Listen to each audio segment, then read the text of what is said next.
Hello, আসসালামু আলাইকুম। তো আজকে আমরা দেখব ডাটাবেস থিওরি লেকচার 2। এখানে প্রথমে বলা আছে স্ট্রাকচার অফ রিলেশনাল ডাটাবেস। তো এখানে অনেক কথা লেখা আছে, আমি ডাইরেক্ট বুঝাই। যেমন ধরো এই যে আইডি, আইডি এই কলামটা, এটা আইডি কলাম, এটা হচ্ছে নেম কলাম, এটা হচ্ছে ডিপার্টমেন্ট কলাম, এটা হচ্ছে স্যালারি কলাম। এই পুরোটাই আইডি কলাম। দেখো এই কলামের শুরুতে যে এটা আইডি, এটা হচ্ছে হেডিং, প্রত্যেকটা একটা করে হেডিং, যে হেডিং দিয়ে বোঝাচ্ছে কলামটা কিসের। আর এই প্রত্যেকটা হচ্ছে একটা করে রো। আমরা তো কলাম আর রো অবশ্যই চিনি। তো এইটাই এখানে বলা আছে। আর এই টেবিলটা একটা নেম দেওয়া আছে, ধরো ইনস্ট্রাকশন টেবিল, এখানে লেখাটা আসেনি কোনো কারণে। তারপরে যে example of an instructor relation, এই যে এখানে ওইটাই বলছে যে এই কলামগুলোকে অ্যাট্রিবিউটসও বলা হয়, এই যে প্রত্যেকটা একটা করে অ্যাট্রিবিউটস। আর রো গুলাকে টাপলসও বলা হয়, প্রত্যেকটা একটা করে টাপলস।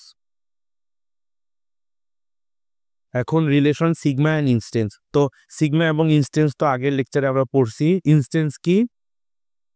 ইনস্টেন্স হচ্ছে কোনো একটা স্ট্রাকচারে জিনিসগুলো থাকে, যেমন ধরো আর আর দিয়ে ধরো কিছু একটা বোঝায়, ধরো আর এর জায়গায় আই লেখা, ইনস্ট্রাক্টর। ইনস্ট্রাক্টরের জন্য এই যে এই অ্যাট্রিবিউটসগুলো আছে, এটা হচ্ছে সিগমা। আর ইনস্টেন্স মানে ডাইরেক্ট ভ্যালু, এই যে যেমন A1 A2 A⁴n,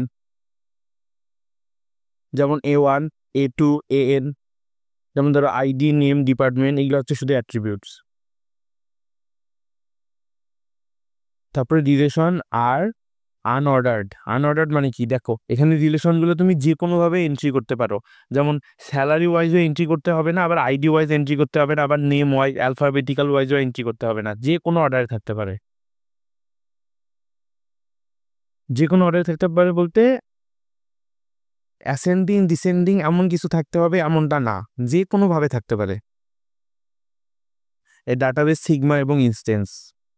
তো সিগমা এবং ইনস্টেন্স তো আমরা বুঝছি। এখানে দেখো ডাটাবেস সিগমার ক্ষেত্রে দেখো, এই যে যারা আমরা প্রোগ্রামিং পড়ছি তারা আমরা স্ট্রাকচার প্রোগ্রামিং জানি, এই জিনিসটা একটু অনেকটা অমনি। দেখো সিগমার ক্ষেত্রে এই যে ইনস্ট্রাক্টর টেবিল, টেবিলে এই যে ID name department name salary, এগুলো হচ্ছে সিগমা। আর ইনস্টেন্সে কি যাবে? শুধু ভ্যালু। যেমন ধরো এই যে আইডির ভ্যালু, যে এটা একটা নেম, তারপরে এই যে ডিপার্টমেন্ট নেম, তারপরে স্যালারি, এগুলো হচ্ছে ইনস্টেন্স।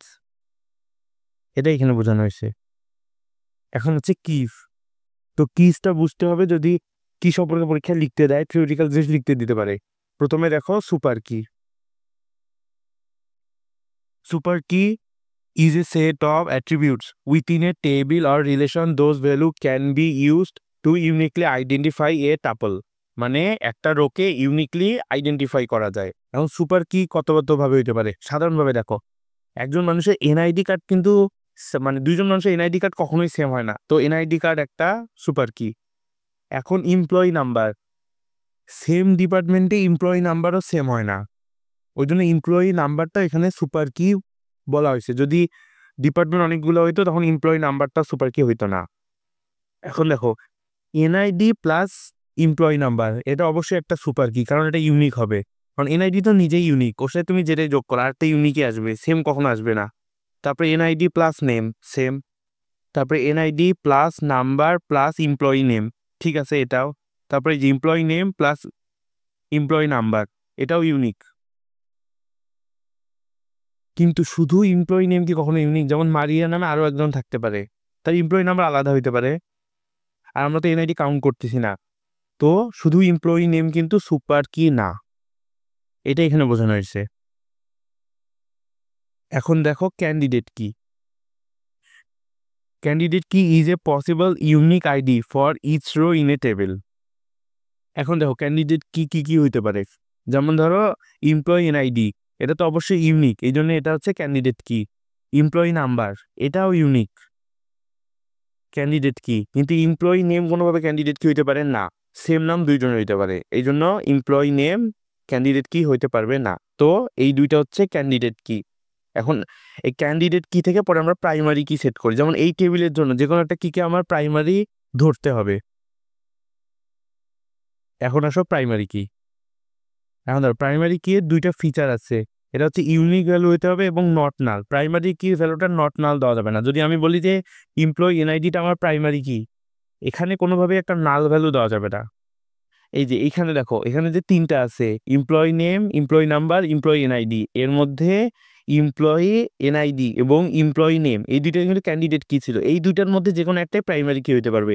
এমপ্লয়ি নেমটা কখনো প্রাইমারি কি হইতে পারবে না, কারণ আমি আগে বলছি নেম সেম থাকতে পারে, সেটা এখানে বলা হয়েছে। এই যে এনি ক্যান্ডিডেট কি ক্যান বিকাম এ প্রাইমারি কি। এখন এই যে ফরেন কি, ফরেন কিটা আমি এখান থেকে বুঝাই। যেমন ধরো এটা হচ্ছে কোর্স টেবিল, এটা হচ্ছে টিচার টেবিল। ভালো করে দেখো কোর্স টেবিলে কি কি আছে, course ID, title, department name, credits. আমি বললাম যে এখানে কোর্স আইডিটাই হচ্ছে আমার প্রাইমারি কি, আমি এই যে গোল দিয়ে ধরলাম এটা আমার প্রাইমারি কি।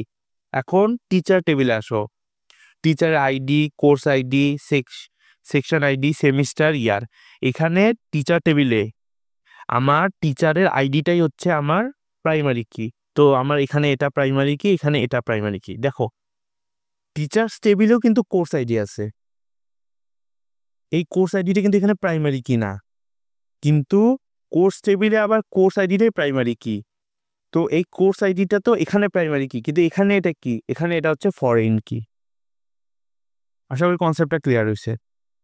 তো এটা এখানে বলা হয়েছে এ ফরেন কি ইজ এ কি use to link to tables or relations together. A foreign কি is A field attribute in one table relation that refers to primary key in another table or relation। এই যেখানে ব্যাখ্যাটা লিখে রাখছে। তারপরে দেখো composite key, a composite key is a primary key made by combining two or more columns in a table when no single column can alone uniquely identify a row। এখন দেখো এই এই টেবিলটা ভালো মতো দেখো, এখানে দেখো কাস্টমার আইডি 66, 67, 68, 69 আবার 66। তো 66 দুইজন আছে, এরা প্রোডাক্ট আলাদা আলাদা কিনছে, কোয়ান্টিটিও আলাদা আলাদা। এখন দেখো এখন কাস্টমারকে, এখন দেখো এখানে কাস্টমার আইডিটা কিন্তু শুধু ইউনিক হচ্ছে না, শুধু কাস্টমার আইডি দিয়ে ইউনিকলি হচ্ছে না, কারণ একটা কাস্টমার দুইবার জিনিস কিনতে পারে, আবার একই কাস্টমার দুইটা প্রোডাক্টও কিনতে পারে। সো প্রোডাক্ট কিও ইউনিক হইতেছে না। আবার প্রোডাক্ট কোয়ান্টিটি, একই কাস্টমার দুইবার সেম পরিমাণের প্রোডাক্ট নিতে পারে, এটাও সেম হচ্ছে না। তো কাউকে এখানে শুধু একজনকে ইউজ করে প্রাইমারি কি ডিক্লেয়ার করা যাচ্ছে না। তো আমরা কি করতে পারি, আমরা যদি customer ID plus product ID এই দুইটা নেই, customer ID plus product ID, তাহলে দেখো 66 জন্য এই যে দুইটা আলাদা আলাদা, এটা কিন্তু ইউনিকলি হচ্ছে। দেখো এখানে লিখে দিছে এই যে customer ID plus product ID unique. তো আজকের লেকচার এই পর্যন্তই, এইটাই ছিল বেসিক, এই বেসিক থেকে পরীক্ষা আসে।